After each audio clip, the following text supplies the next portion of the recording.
happened is that as the private trade organizations that were developing Common Core, the Governors Association and the Council of Chief State School Officers, and funded by the Gates Foundation, as they were moving forward their Common Core project, the Obama administration baked Common Core and pushing national tests connected with Common Core into the race to the top.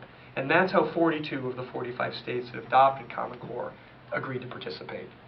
And in some sense, they really didn't have a lot of choice because the U.S. Department of Education not only has federal grant leverage, but they also threatened to withhold Title I funding for reading for poor kids.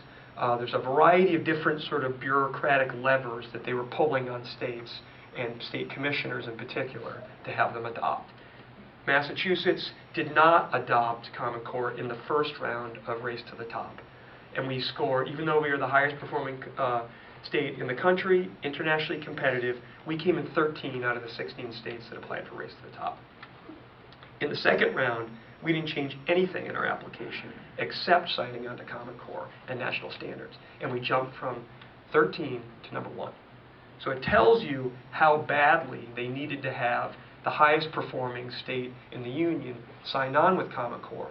That way, all the other states would fall into line.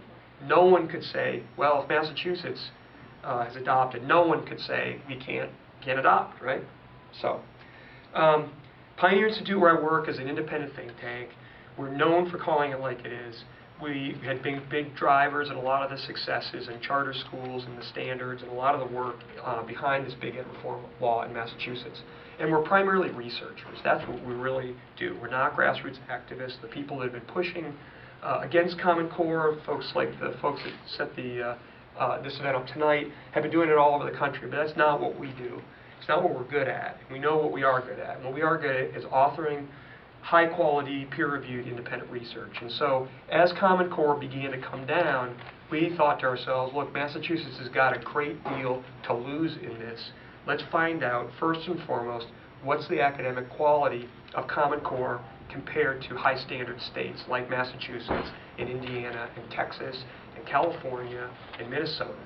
So what we did is we enlisted Dr. Stotsky, the person with the best record in the country, who had worked on high-standard states like Massachusetts, and we coupled her together with Jim Milgram, who's a professor of mathematics at Stanford University, and had worked on the very high-quality math standards, maybe the highest quality math standards in the country, which are in California.